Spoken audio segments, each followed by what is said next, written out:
저희가 오늘 같이 볼 본문 말씀은 야고보서 1장 12절에서 18절까지의 말씀입니다. 야고보서 1장 12절에서 18절까지 말씀입니다. 제가 한 절, 우리 성도님들이 한 절, 18절 말씀을 같이 봉독하도록 하겠습니다. 시험을 참는 자는 복이 있나니 이는 시련을 견디어낸 자가 주께서 자기를 사랑하는 자들에게 약속하신 생명의 면류관을 얻을 것이기 때문이라. 사람이 시험을 받을 때 내가 하나님께 시험을 받는다 하지 말지니 하나님은 악에게 시험을 받지도 아니하시고 친히 아무도 시험하지 아니하시느니라. 오직 각 사람이 시험을 받는 것은 자기 욕심에 끌려 미혹됨이니 욕심이 잉태한즉 죄를 낳고 죄가 장성한즉 사망을 낳느니라. 내 사랑하는 형제들아 속지 말라. 온갖 좋은 은사와 온전한 선물이 다 위로부터 빛들의 아버지께로부터 내려오나니 그는 없으시고 회전하는 그림자도 없으시느니라. 네, 같이 봉독하겠습니다. 그가 그 피조물 중에 우리로 한 첫 열매가 되게 하시려고 자기의 뜻을 따라 진리의 말씀으로 우리를 낳으셨느니라. 아멘. 네, 할렐루야. 네, 아멘. 우리 이 시간 옆 사람들과 오랜만에 이렇게 인사하면 좋겠습니다. 하나님은 항상 선하십니다. 해볼까요? 하나님은 항상 오르십니다. 하나님은 항상 오르십니다. 너무 오랜만에 이 인사를 해봅니다.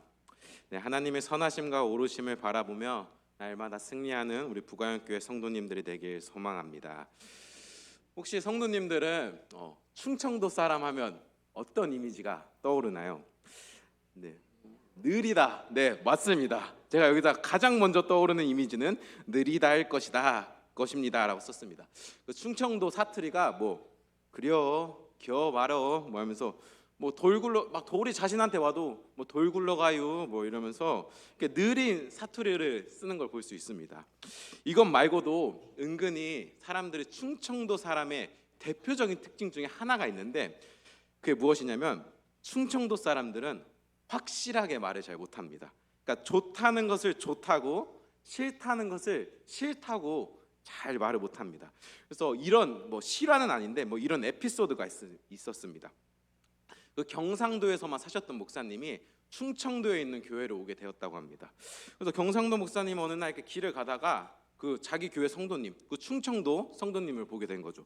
근데 그 성도님이 무거운 짐을 갖고 가는 걸 보면서 그 경상도 목사님 달려와서 성도님 제가 도와줄게요 하는 거예요. 그래서 성도님이 그런 거야.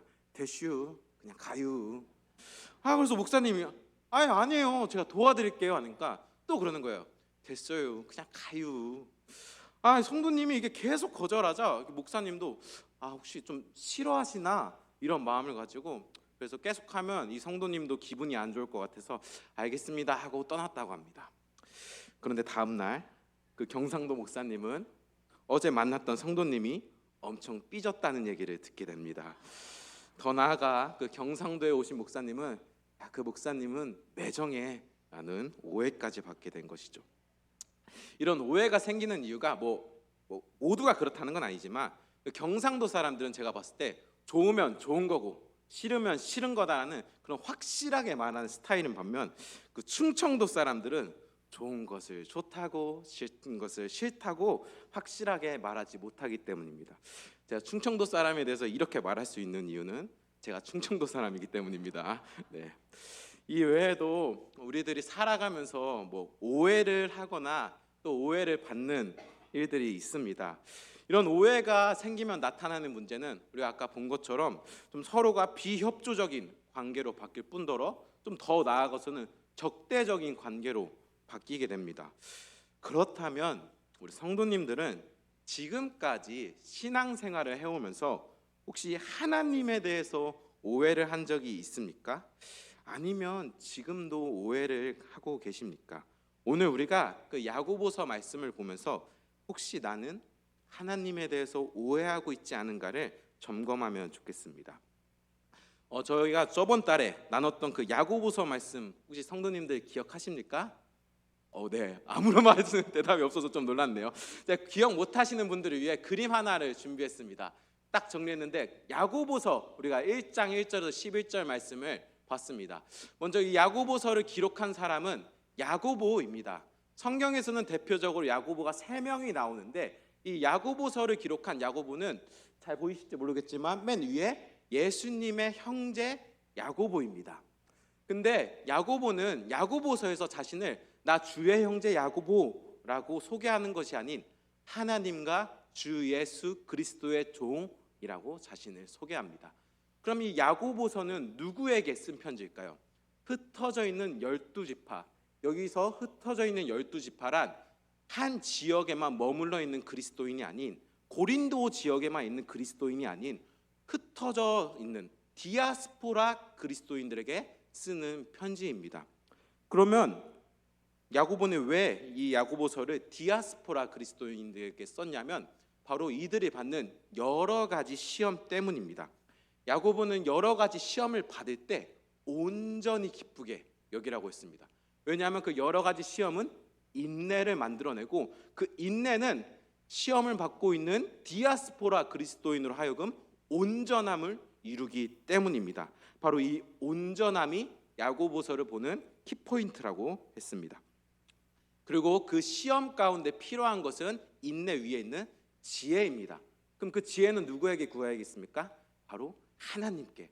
우리가 하나님께 지혜를 구할 때는 두 마음과 의심이 아닌 한 마음으로 오직 믿음으로 구하라는 것을 보았었습니다. 이것이 우리가 저번에 살펴본 야고보서 1장 1절에서 11절까지의 말씀입니다. 이 1절에서 11절까지의 결론이 오늘 우리가 본 12절 말씀에서도 나옵니다. 이렇게 나옵니다. 시험을 참는 자는 복이 있나니 이는 시련을 견디어낸 자가 주께서 자기를 사랑하는 자들에게 약속하신 생명의 면류관을 얻을 것이기 때문이라. 여기서 시험은 전에 야고보가 3절에서 말한 것 같이 특정한 한 가지의 시험이 아닌 흩어져 사는 디아스포라 그리스도인들이 각자 받고 있는 여러 가지 시험을 말합니다. 그런데 여기서 야고보는 시험을 참는 자에게는 무엇이 있다고 말하죠? 복이 있다고 말합니다. 아니 불난 집에 부채질을 하는 것도 아니고 시험을 받고 있는 사람에게 야 너 복된다 라고 말하면 그 시험 받는 사람에게 꿀밤 한 대도 맞을 수가 있습니다.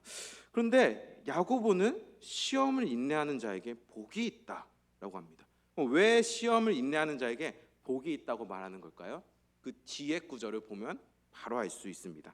그것은 주님이 약속하신 생명의 면류관을 얻을 것이기 때문입니다. 여기서 야고보는 흩어져 있는 디아스포라 그리스도인들을 받는 그 각자의 여러 가지의 시험을 하나의 결론으로, 하나의 본질로 모읍니다. 그것은 시험을 인내하는 자는 생명의 면류관을 받을 것이다 입니다. 성도님들은 여기서 생명의 면류관 하면 어떤 이미지가 떠오르나요?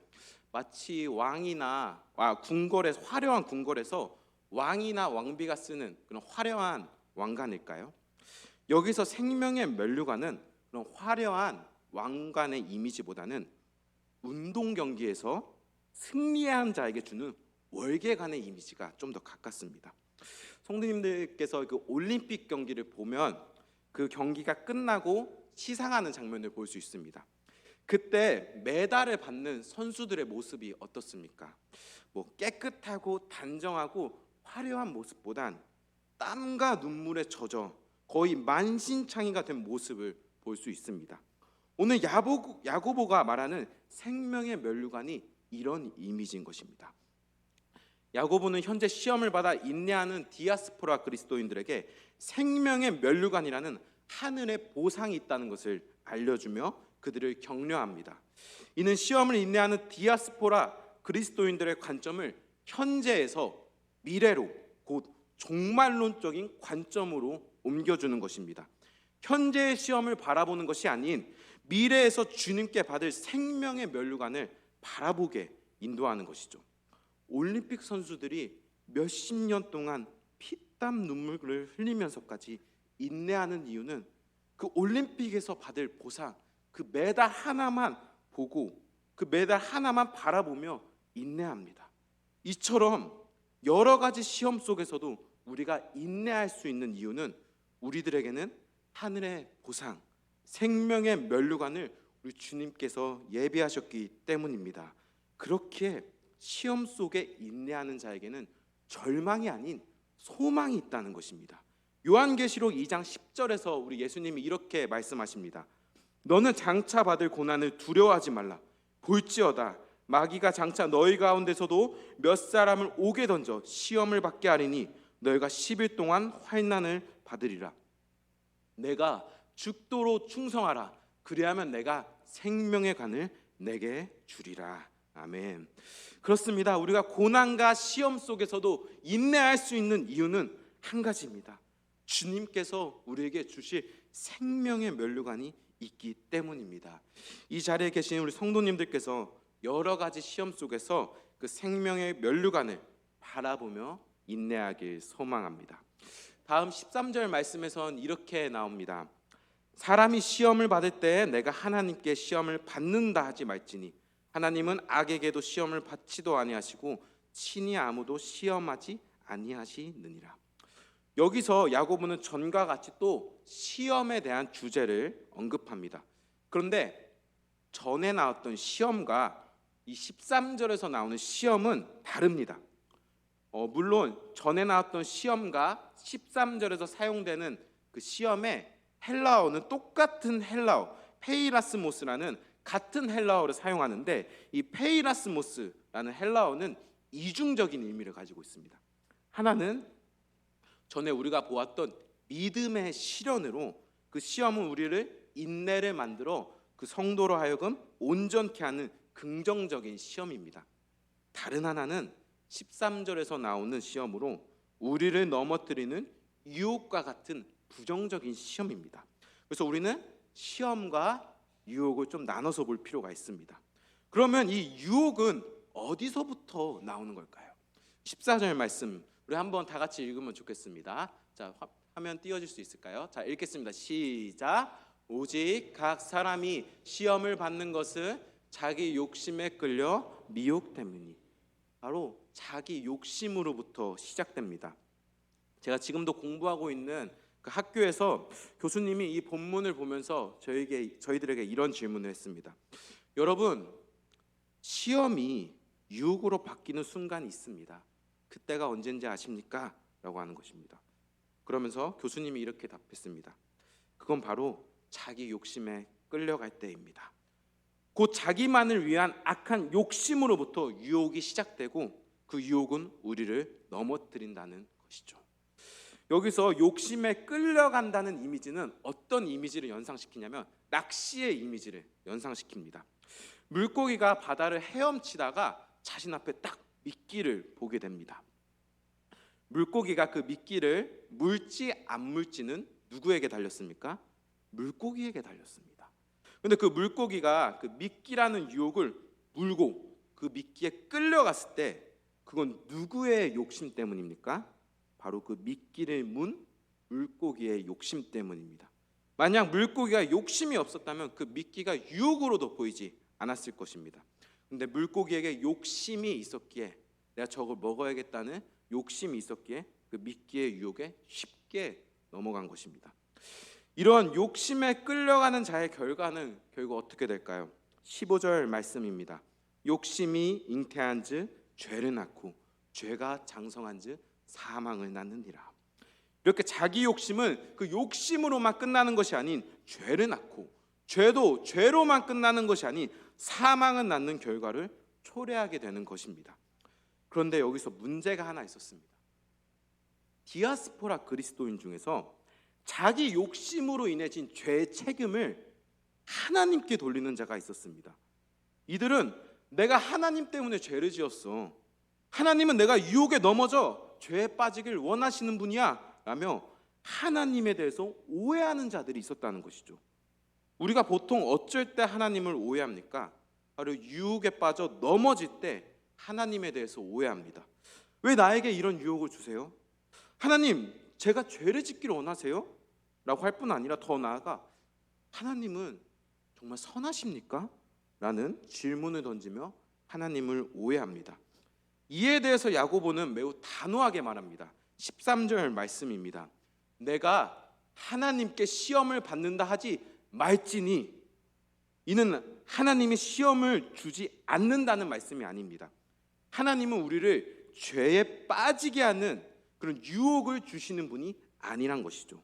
여기서 야고보가 말하고자 한 것은 자기 욕심으로 인해 진 죄의 책임을 하나님께 돌리지 말라고, 그것은 너네들의 욕심으로부터 시작된 것이라고 단호하게 말합니다.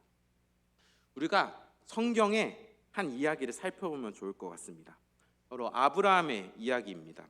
우리가 잘 아는 것처럼 아브라함은 100세 때 독자 이삭을 얻게 됩니다. 그러던 어느 날 하나님은 그 아브라함을 부르시고 이렇게 말씀하십니다. 창세기 22장 1절에서 2절까지 말씀입니다. 그 일 후에 하나님이 아브라함을 시험하시려고 그를 부르시되 아브라함아 하시니 그가 이르되 내가 여기 있나이다. 여호와께서 이르시되 내 아들 내 사랑하는 독자 이삭을 데리고 모리아 땅으로 가서 내가 내게 일러준 한 산 거기서 그를 번제로 드리라. 하나님은 아브라함의 믿음을 테스트하기 위해 이삭을 바치라고 합니다. 우리가 잘 아는 것처럼 아브라함은 그 믿음의 테스트를 통과합니다. 아브라함이 믿음의 테스트를 통과할 수 있었던 이유는 그가 하나님을 끝까지 신뢰했기 때문입니다. 여기서 만약에, 아주 만약에 아브라함이 하나님보다 이삭을 사랑하는 마음, 곧 자기 욕심이 더 컸다라면 아브라함은 죄의 유혹에 빠져 하나님과 멀어졌을 수도 있습니다. 하지만 아브라함은 그 테스트를 통과합니다. 그리고 지금까지 아브라함이 그 믿음의 조상이라고 불릴 수 있었던 결정적인 사건이 이 이삭을 바친 사건입니다. 사실 이전에 아브라함의 모습을 보면 믿음의 조상이라고 부르기 어려울 정도로 정말 민망하고 창피한 모습들이 많았습니다. 대표적인 걸로 이방 땅 왕에게 자신의 아내 사라를 누이라고 속이고 자기 목숨을 부지하기 위해 그 사라를 왕에게 바치는 사건이 있었죠. 무려 이런 일이 2번이나 있었습니다. 아브라함이 전에 이 테스트를 통과하지 못했던 것은 자기만 살겠다는 욕심 때문입니다. 하지만 이후 많은 시간이 흐르고 아브라함은 하나님이 이삭을 바치라는 그 믿음의 테스트를 통과합니다. 아브라함이 믿음의 테스트를 통과할 수 있던 것은 자기의 욕심을 버렸기 때문입니다. 이렇게 믿음의 테스트를 통과한 아브라함은 지금도 믿음의 조상이라고 불릴 뿐 아니라 자기 아들을 내어주신 하나님의 십자가를 예표하는 영광스러운 자리에 서게 됩니다. 학교에서 배우는 이 신학이 있습니다. 이 신학이란 하나님에 대해서 알아가는 학문입니다. 그런데 이 신학은 때론 불완전한 인간이 다루기 때문에 때로는 불완전하고 연약한 모습이 있을 때가 있습니다. 그런데 절대로 바뀌지 않는 것이 하나가 있습니다. 그것은 신학의 중심이 되시는 바로 하나님입니다. 하나님의 속성만큼은 절대로 변하지 않는다는 거죠. 하나님은 완전하신 분이며 하나님은 선하신 분입니다. 이것만큼은 절대로 깨질 수 없는 진리입니다. 이처럼 야고보도 이렇게 말합니다. 13절 후반절 말씀입니다. 하나님은 악에게 시험을 받지도 아니하시고 친히 아무도 시험하지 아니하시느니라. 먼저 하나님은 악에게 시험을 받는 분이 아니십니다. 완전하신 하나님께서 유혹에 넘어지시는 분이 아니라는 것이죠. 그리고 친히 아무도 시험하지 아니하시느니라, 이 말은 하나님이 아까 얘기했던 것처럼 우리를 죄에 넘어뜨리는 분, 우리를 죄 가운데로 인도하는 분이 아니란 것을 얘기해 주고 있습니다. 저명한 야고보서의 학자 더글라스 무라는 분은 이렇게 말합니다. 하나님이 믿음을 강화시키기 위해서 그의 종들을 시험하시거나 증명하시는 반면 결코 죄짓게 하시거나 그들의 믿음을 파괴하려 하시지 않았다. 그렇습니다. 하나님은 선하신 분입니다. 우리를 죄로 인도하시거나 우리의 믿음을 파괴하시는 분이 아니란 것입니다. 그래서 야고보는 자기 욕심에 끌려 유혹에 넘어진 이들에게 하나님에 대해서 오해하지 말라고 말하는 것이죠. 그리고 16절 말씀에서는 이렇게 말합니다. 내 사랑하는 형제들아 속지 말라. 속지 말라는 것이죠. 하나님의 선하심에 대해서, 하나님의 완전하심에 대해서 오해하고 잘못 말하는 자들의 말에 속지 말라는 것입니다. 그리고 이어서 17절에서는 야고보는 하나님이 어떤 분인지 소개하고 있습니다. 저희 한번 17절 말씀을 같이 읽으면 좋겠습니다. 시작. 온갖 좋은 은사와 온전한 선물이 다 위로부터 빛들의 아버지께로부터 내려오나니 그는 변함도 없으시고 회전하는 그림자도 없으시느니라. 아멘. 자, 첫 번째는 하나님은 좋은 은사와 온전한 선물의 근원이 되시는 분입니다. 여기서 야고보는 모든 것들, 한마디로 이 세상의 모든 좋은 것들은 다 누구로부터 나온다? 하나님으로부터 나온다 라고 얘기해 주는 것입니다. 이 안에는 어떤 것도 내포되어 있냐면 하나님께는 악한 것이 나올 수가 없다는 것을 얘기하고 있습니다. 그렇습니다. 우리가 저번에도 살펴본 것처럼 하나님은 우리에게 후히 주시는 분, 지혜를 주시길 원하시는 분입니다. 그냥 대충 주는 게 아니라 모든 사람에게 꾸짖지 아니하시고 후히 주시는 넉넉하신 하나님이란 것이죠. 그래서 마태복음 7장 11절에서도 예수님은 이렇게 말씀하셨습니다. 너희가 악한 자라도 좋은 것으로 자식에게 줄 알거든 하물며 하늘에 계신 너희 아버지께서 구하는 자에게 좋은 것으로 주시지 않겠느냐. 그렇습니다. 우리 하늘에 계신 아버지께서 우리에게 좋은 것을 주신다는 것이죠. 두 번째는 하나님은 빛들의 아버지라고 합니다. 여기서 빛은 해, 달, 별을 상징합니다. 그리고 아버지라는 단어는 하나님의 창조적인 능력을 내포하고 있습니다. 그럼 이 빛들의 아버지란 것은 하나님은 온 우주 만물을 창조하신 창조주이며 창조주이신 하나님께서는 자신이 창조한 모든 피조물을 보살피고 다스리는 분이란 것을 알려주고 있습니다. 그리고 세 번째로 하나님은 변함도 없으시고 회전하는 그림자도 없으신 분입니다. 여기서 변함과 회전에 사용된 헬라어는 당시 어쩔 때 사용됐냐면 보통 주로 천체 형상, 그러니까 빛 이런 별 같은 거 볼 때 사용되는 단어입니다. 그래서 변함은 해, 달, 별들의 변함없이 규칙적으로 주기적인 이동을 말하며 회전은 밤과 낮의 끊임없는 변화를 말합니다. 그러니까 하나님의 변함도 없고 회전하는 그림자도 없다는 것은 하나님은 한마디로 변함이 없으신 분, 신실한 분이란 것을 말해줍니다. 그리고 다시 한번 17절 말씀을 띄워줄 수 있을까요? 네, 거기서 변함도 없으시고 회전하는 그림자도 없다라고 합니다. 그림자가 보통 언제 생길까요?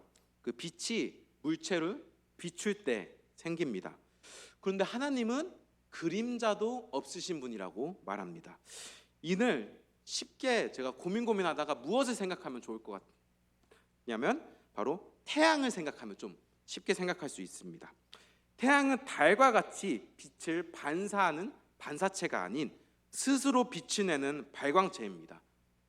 그래서 태양은 스스로 빛을 사방으로 내기에 우리가 생각하는 그림자가 없습니다. 이처럼 하나님도 빛을 반사하는 분이 아닌 어디론가부터 빛을 받아 그림자가 생기는 분이 아닌 스스로 모든 빛의 근원이자 시작이 되시는 분이란 것을 알려주는 것이죠.